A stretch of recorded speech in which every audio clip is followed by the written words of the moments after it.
Hello বন্ধুরা, বিন্দা শর্টসে আরও একটা নতুন ভিডিওতে তোমাদের ওয়েলকাম। তো এই হচ্ছে পুঁটি মাছ আর এইগুলো হচ্ছে লাটা মাছ, যেটা আমি খাই না। তো আজকে হচ্ছে এই মাছগুলোর হাতাবাজি। তো চলো তোমাদের হাতাবাজিটা শেয়ার করি। হাতাবাজির জন্য মা কী করছে দেখো। এই যে এক গুচ্ছর পেঁয়াজ কেটে নিয়েছে। পেঁয়াজ এখন সস্তা, মানে আমাদের বাড়িতে এই মুহূর্তে সস্তা। আর এই যে কড়াইতে তেল বসিয়ে দিয়েছে। তো এবার কি করবে, যে মাছগুলো মা ভেজে নিচ্ছে, লাটা মাছগুলো।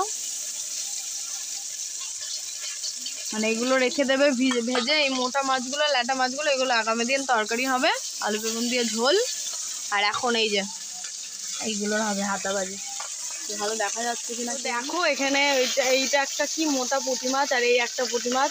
মা ডিম আছে মা মাছগুলোর ভেতরে, পুঁটি মাছগুলোর ভেতরে ডিমও তো একটা খাবো তাহলে আমি। দেখো মাছটার মধ্যে কতটা ডিম। এই যে পুরো মাছটা ভর্তি, পেটটা পুরো মোটা হয়ে আছে, ঠিক আছে। আর মায়ের দেখো আবার ভাজছে। তো বন্ধুরা, হাতাবাজির জন্য মা এখানে কড়াইতে তেল দিয়ে দিয়েছে, আর এখানটা দিয়ে দিচ্ছে এবার ফোড়নের জন্য কালো জিরে। আর মাছটার ভেতরে কত ডিম, জাস্ট দেখো কতটা ডিম। দেখো দিয়ে দিচ্ছে কেটে রাখা পেঁয়াজ আর লঙ্কাটা। তো তোমরা কারা কারা এরকম পুঁটি মাছের হাতাবাজি খাও একটু কমেন্ট করে জানিও।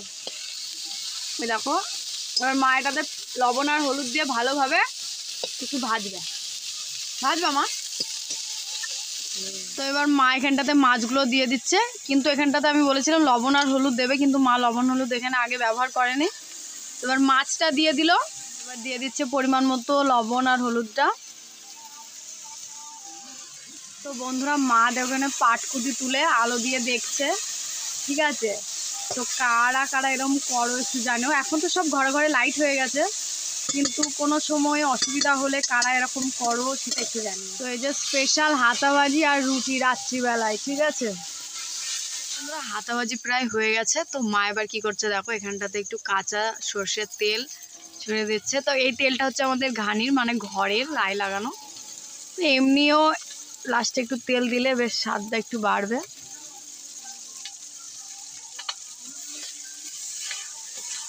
তো চলো